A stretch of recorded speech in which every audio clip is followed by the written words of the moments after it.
North western railway employees union द्वारा 9 अगस्त को किया जाएगा विरोध प्रदर्शन।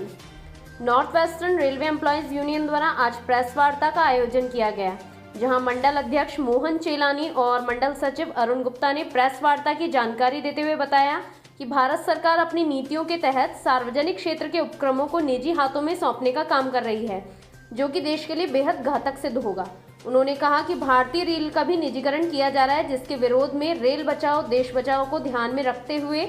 अजमेर सहित संपूर्ण मंडल और सड़कों पर 9 अगस्त को विरोध प्रदर्शन किया जाएगा। और इसके साथ ही प्रधानमंत्री और रेल मंत्री को भारतीय रेल देश के जीवन रेखा है, इसका निजीकरण मंजूर नहीं, यह ट्वीट कर विरोध किया जाएगा। वहीं उन्होंने कहा कि इसके बाद भी अगर सरकार नहीं मानती है तो जहां भारत में सभी जगह पर सभी कर्मचारियों और संगठनों के साथ बड़ा विरोध प्रदर्शन किया जाएगा।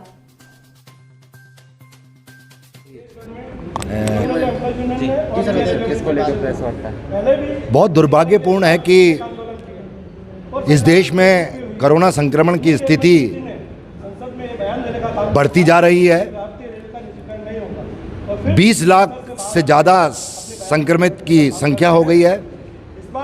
और ऐसी स्थिति में इस देश की सरकार अवसर ढूंढकर जिस तरीके से 150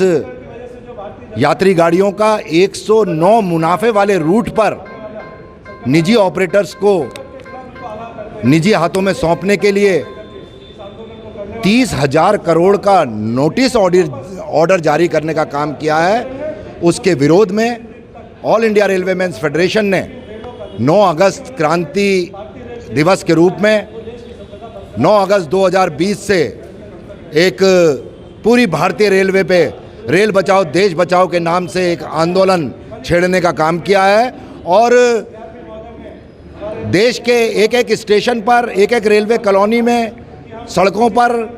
बाजार में हम आम जनता को साथ में लेते हुए भारतीय रेल के निजीकरण के खिलाफ प्रदर्शन, रैली, और इसी दिन हमारे रेल कर्मचारी और उनके परिवार के सदस्य इस देश के माननीय प्रधानमंत्री और रेल मंत्री को लाखों की संख्या में रेल हमारी जीवन रेखा है, इसका निजीकरण मंजूर नहीं, इन वाक्य के साथ में ट्वीट करने का काम करेंगे और हर तरीके से ये प्रयास किया जाएगा कि देश की सरकार को भारतीय रेल के निजीकरण के लिए रोकने का, थामने का काम किया जाए। और अगर सरकार नहीं मानती है तो फिर ऑल इंडिया रेलवेमेंस फेडरेशन और उसकी तमाम यूनियनें सभी अन्य संगठनों और आम जनता और युवाओं को साथ में लेकर इस देश में एक बहुत बड़ा आंदोलन खड़ा करने का काम करेगी। अरुण गुप्ता, मंडल सचिव, north western railway employees. Press वार्ता थी और क्या करने जा रही है यूनियन? ये भारत सरकार ने रेलों के निजीकरण के लिए मल्टीनेशनल कंपनियों को, विदेशी कंपनियों को और देश के पूंजीपतियों को आकर्षित करने के लिए एक टेंडर नोटिस जारी करने का काम किया है। इसके विरोध में ऑल इंडिया रेलवेमेन फेडरेशन ने और north western railway employees union ने अगस्त क्रांति दिवस के अवसर पर 9 अगस्त से को पूरे देश भर में विरोध प्रदर्शन का निर्णय लेने का कार्य किया है। और इसके तहत हम देश के रेल कर्मचारी, देश की जनता को साथ में लेकर के इस देश की सरकार को ये बताना चाहते हैं कि भारतीय रेल के कर्मचारियों ने कठिन परिस्थितियों में भी बहुत सकारात्मक कार्य करके दिखाने का कार्य किया है। कोरोना के पीरियड में जो लोडिंग है, मालगाड़ियों का जो संचालन है, उसमें डबल लोडिंग करने का कार्य किया है। कोरोना के पीरियड में हमने वेंटिलेटर का निर्माण करके,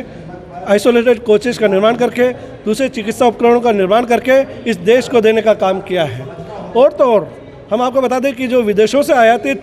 कोचेज होते हैं, जो विदेशों से आयातित इंजन भारत सरकार आयात करने का काम करती है, उसको भी रेल कर्मचारी उनके कोचेज और इंजन की जो कॉस्ट होती है आयातित कोचों की, उसकी 50% कॉस्ट पर हम अपने कारखानों में उसका निर्माण करने का काम करते हैं। ऐसी स्किल्ड लेबर को, ऐसे स्किल्ड रेल कर्मचारियों को बेरोजगार करके, और भारत सरकार यदि इस भारतीय रेल को बेचने का सपना देख रही है तो इस सपने को रेल कर्मचारी कभी पूरा नहीं होने देंगे। और इस अगस्त क्रांति दिवस पर जो हम ये आंदोलन शुरू कर रहे हैं, इससे हम पूरे देश में, पूरे देश की जनता को साथ में लेकर के इतनी ऊंचाइयों तक ले जाने का काम करेंगे कि ये सपना कभी पूरा नहीं होगा। भारतीय रेल राष्ट्र की संपदा है और राष्ट्र की संपदा ही रहने वाली है। पहले भी आपने कई बार निजीकरण को लेकर प्रदर्शन किया है, इस बार भी क्या लगता है? हाँ, देखिए, हमने ऑल इंडिया रेलवेमेन फेडरेशन ने और north western railway employees union ने पहले भी निजीकरण के खिलाफ में अनेक प्रदर्शन किए और उससे सरकार बैकफुट भी हुई। रेल मंत्री जी ने खुद संसद में ये बयान देने का काम किया कि रेलों का निजीकरण नहीं कर रहे हैं।